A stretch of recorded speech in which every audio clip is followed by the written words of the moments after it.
when you just wrestle with that stuff to the point where you really, really know it, then you walk in and teaching is just so much better.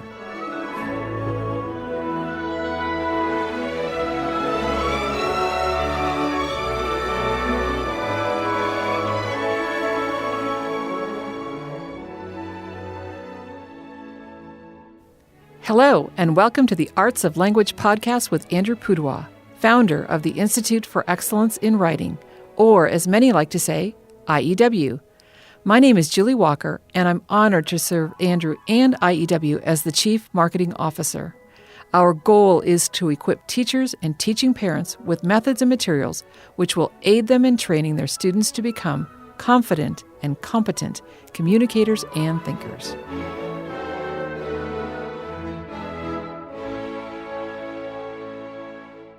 So, Andrew, every time we do one of these podcasts, it gives me an opportunity to walk down memory lane.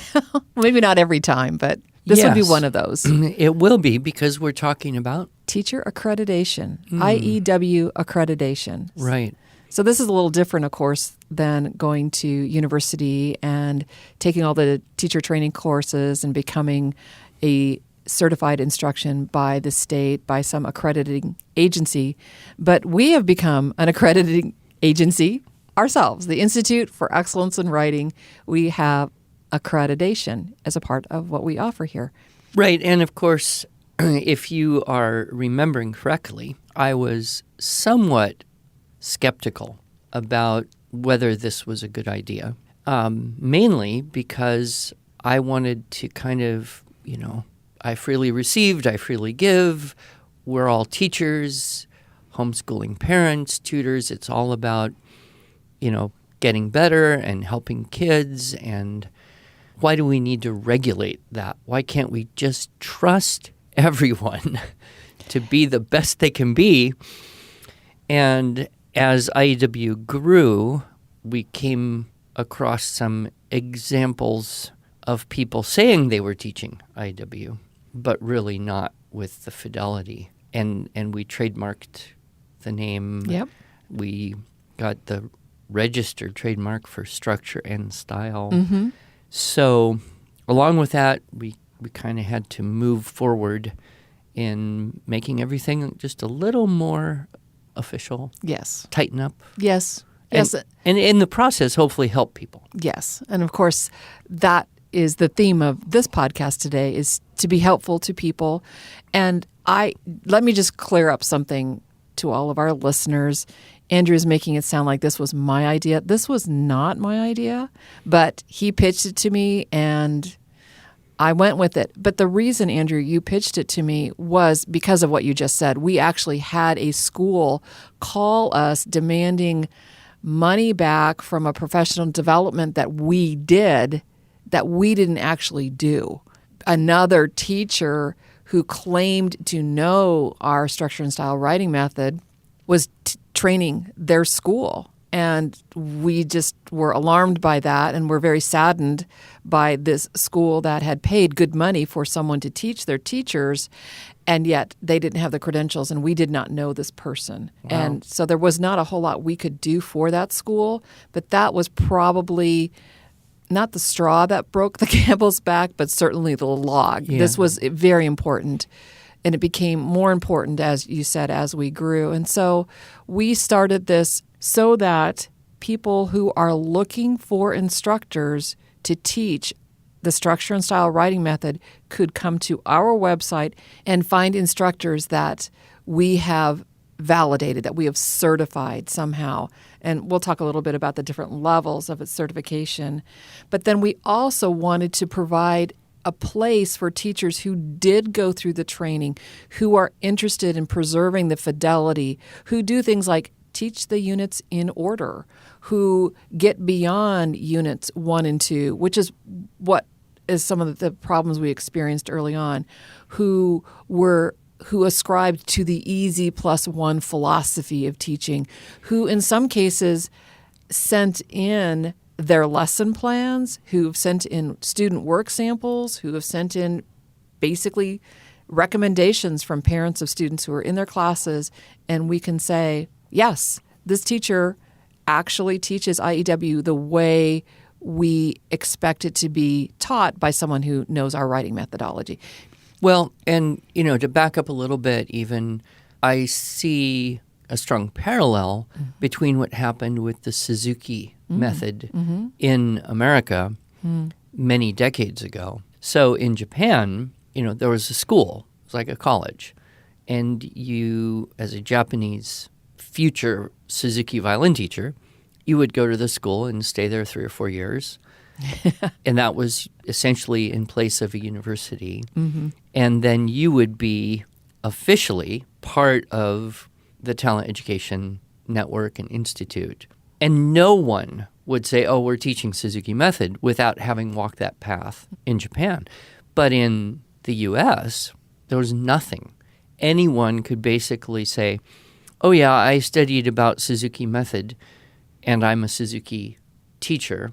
And then they could use or not use the Suzuki books and recordings. They could follow or not follow, the graded repertoire. They could include or not include various elements that were distinctly part of Suzuki method in Japan.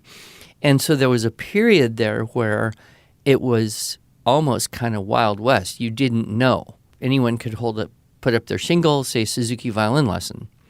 But was it or not? And that frustration, of course, the frustration of poorly trained or teachers not fully implementing, giving a bad, impression to general people, that harms the teachers who are teaching with the true fidelity. Exactly, yep. So what happened, and this, again, decades and decades ago, is the Suzuki Association of the Americas came up with a registered instructor system where you could do teacher training and, at a summer institute, whatever, and then register, okay, I've been through the Book 2 teacher training. And that went with your membership record on the SAA, not because they're trying to prevent people from being free, but because that gave potential students a place to go for potentially, well-trained, competent Suzuki with fidelity lessons. So I think that, that was a parallel. We wanted to be sure that anyone who bumps into IEW is getting an authentic portrayal and experience as much as possible. Yes, and you and I both have experienced stories, either firsthand, in my case, or, hearsay of children who are really frustrated by writing that they're actually crying because it's so hard. And so IEW, we're the Easy Plus One company. If your child is crying, it means that the checklist is too hard. Back it down. That's what teacher who has been trained by IEW would recognize. There should not be frustration. There might be character issues that have to be dealt with a different way, but the writing methodology is such that children experience success, they enjoy the success, and they want to experience more success. And so that was another big thing that was coming about, is people using IEW and their children were crying. So that they were under a teacher that allegedly had gone through the training, or maybe not. Maybe they were just using some of our materials and didn't know this Easy Plus One. Children should not be crying when they're doing writing classes, especially an IEW writing class. Well, children have cried in my classes before, so I don't subscribe to the idea that no one's ever going to be frustrated or overwhelmed. But the trick is, how quickly can you modulate? Can you adjust the environment, adjust the assignment, adjust the degree of help, or just cancel that and step back and do something different. And that's kind of at the core of the philosophy that I try to interweave through the technical side of, how to do topic clincher paragraphs and sentence opener indicators and all that stuff.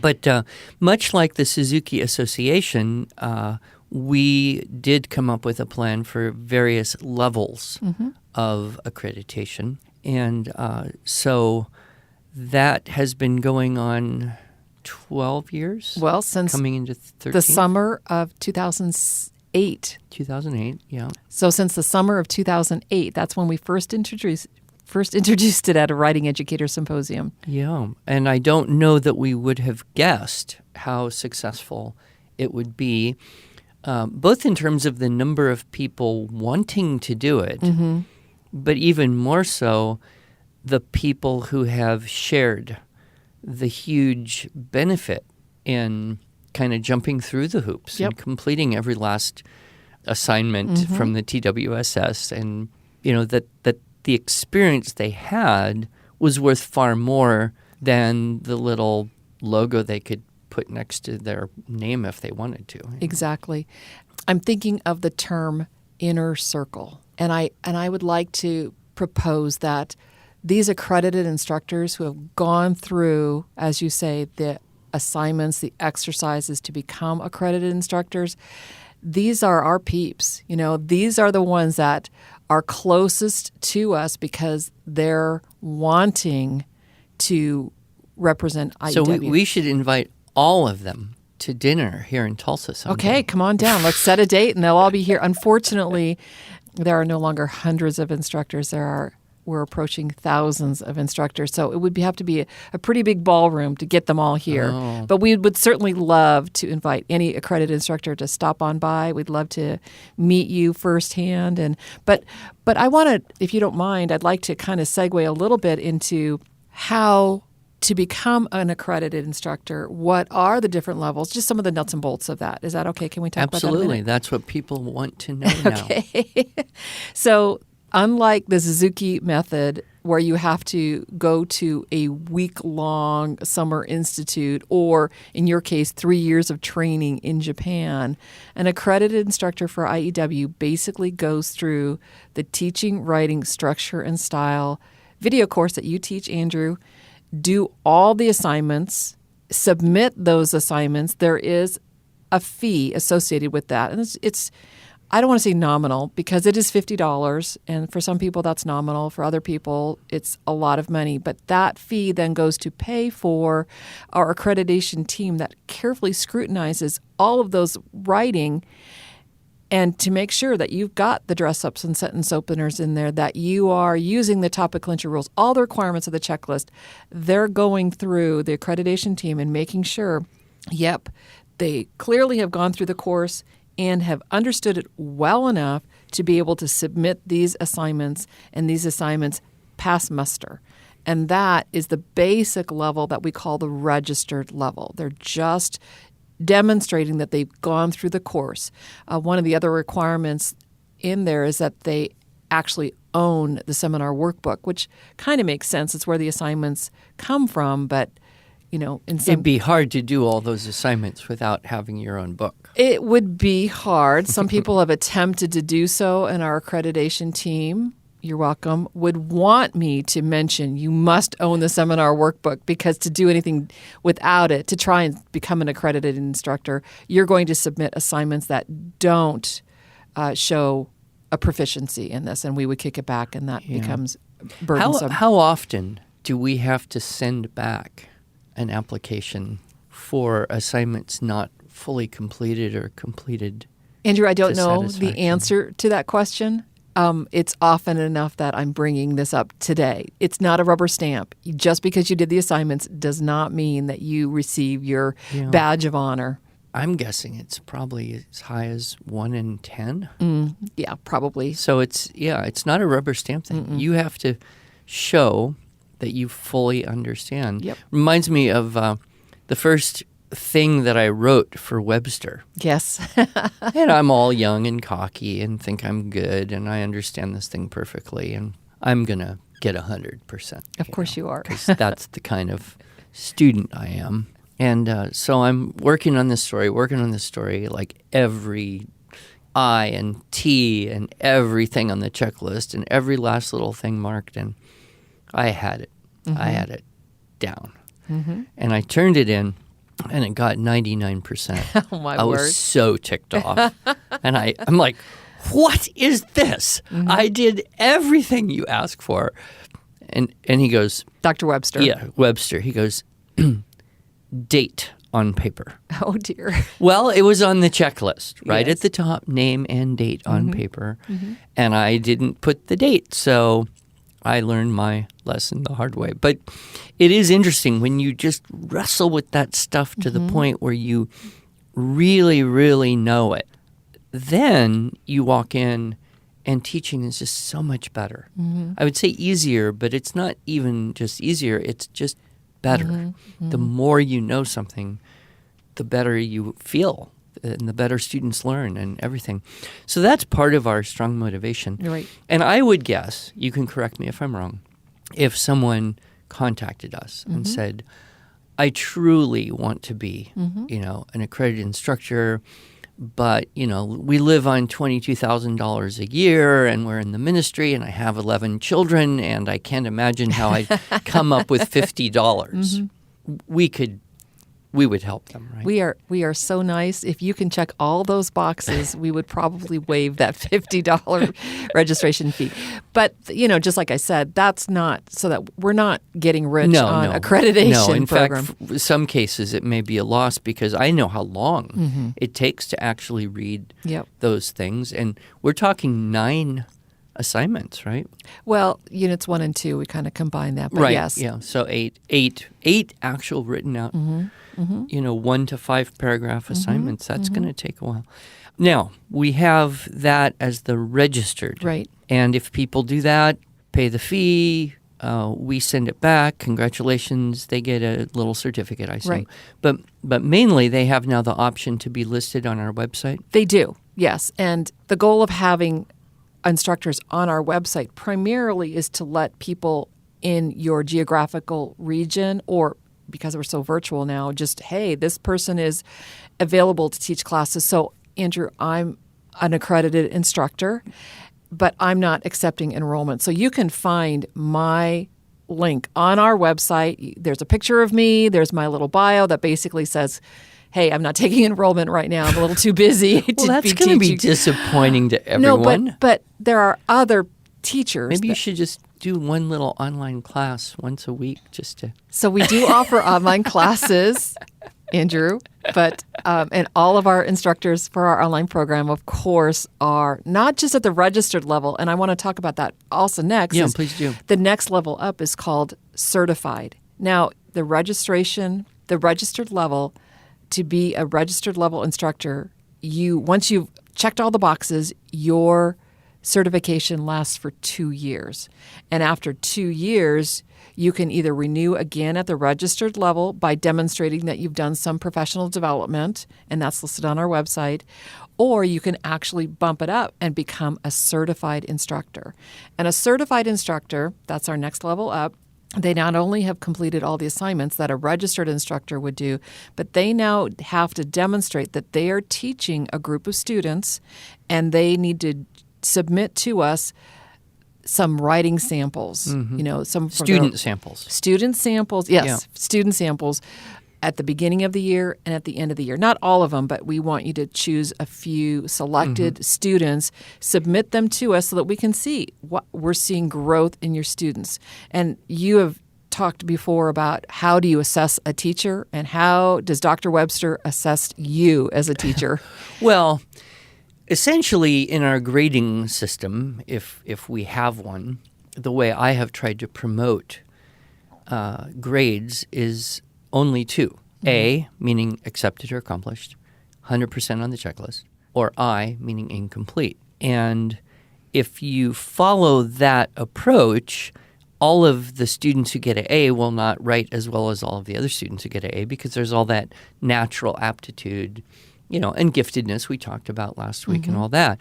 But if every student is getting 100% on a checklist, which is gradually increasing in its complexity, rewriting things with the help of an editor so that it does sound right or even stylish, they're going to be experiencing growth and progress over time. And like anything, there's sometimes, a really stellar moment, and then there's a few less than that, and then another really stellar moment, and then a few less. And so, it goes up and down. But what I have long suggested, particularly in schools, because schools need assessments. They need to be able to say, is what we are doing here actually working?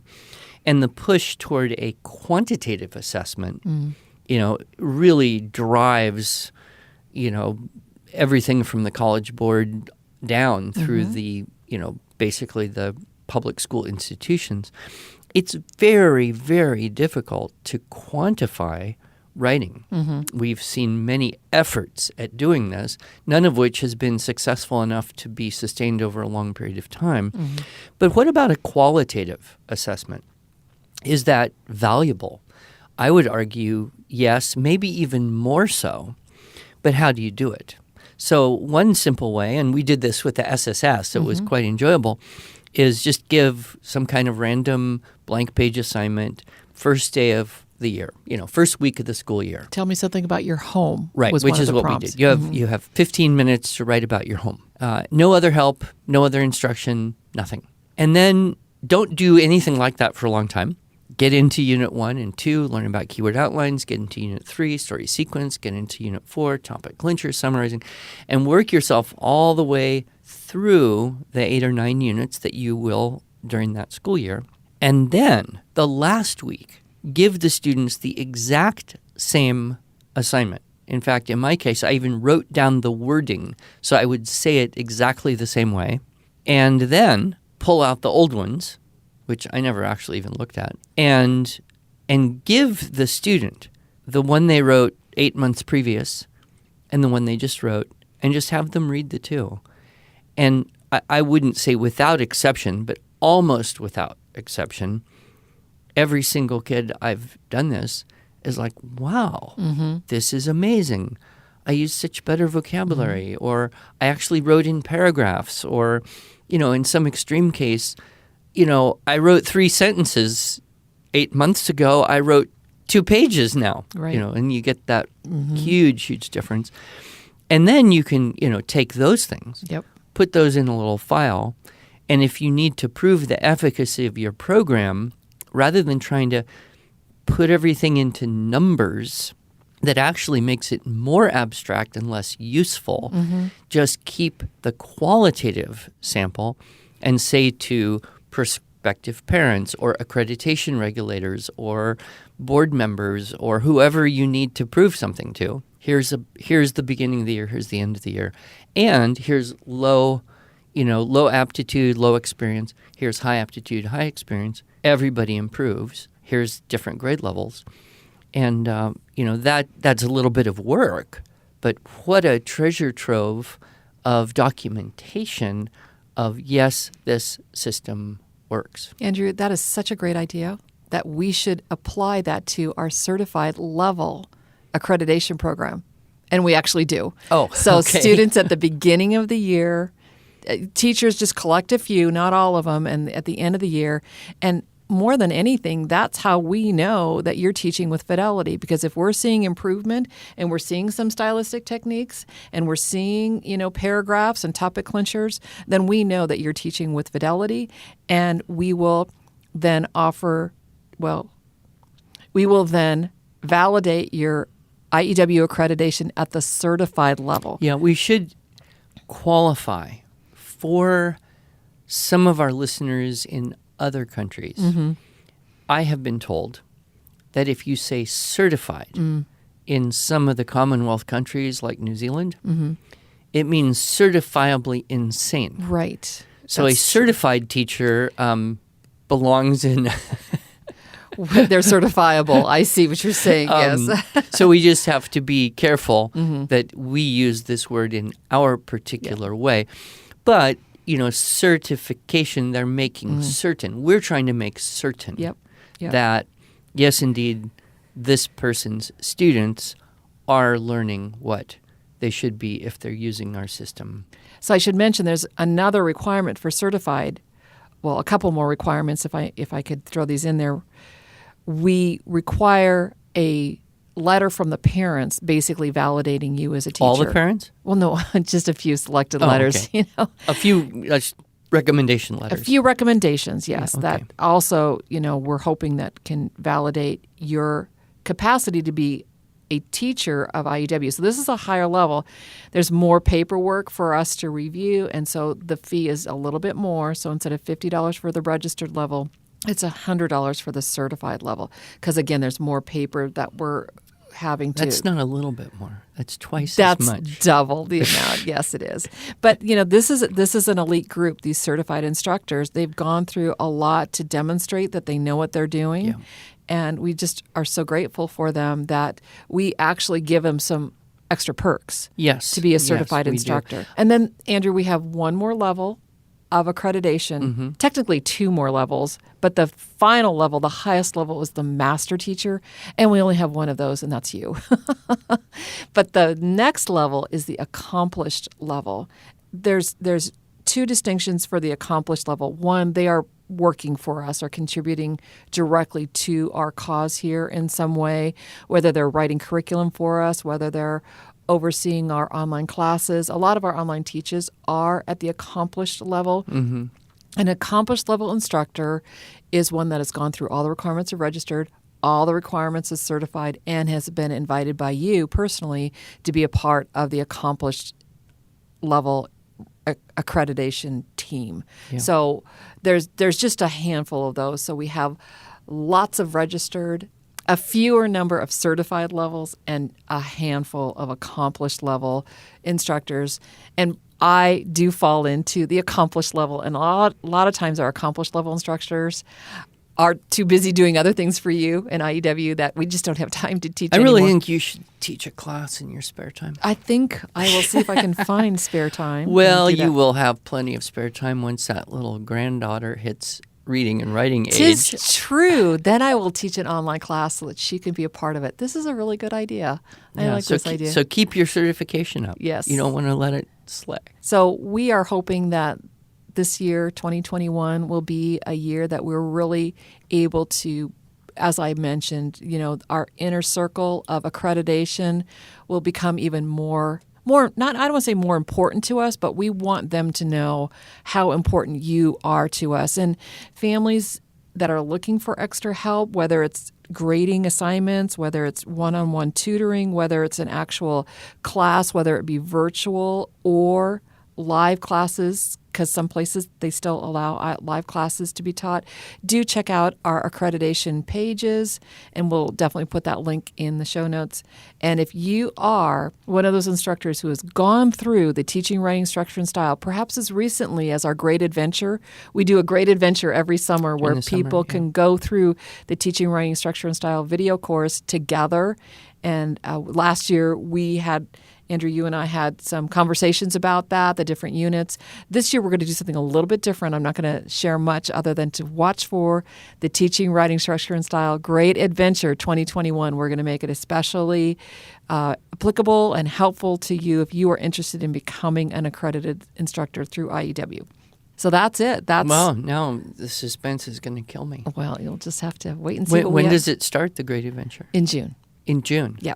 Right. Well, thank you, Andrew, for all you do for these teachers, and all you teachers that are accredited. Thank you for your contribution to this great work that we're doing Yeah, and here. anyone has any question about anything we said, all of our customer service team are accredited instructors. Yes, so they are. They've been through it. They know exactly what needs to be done. Yes, indeed.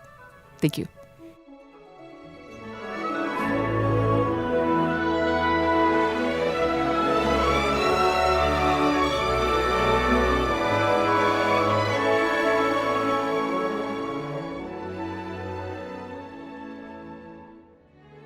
Thanks so much for joining us. If you enjoyed this episode and want to hear more, you can subscribe to this podcast in iTunes, Google Play, or Stitcher, or just visit us each week at iew.com/podcast.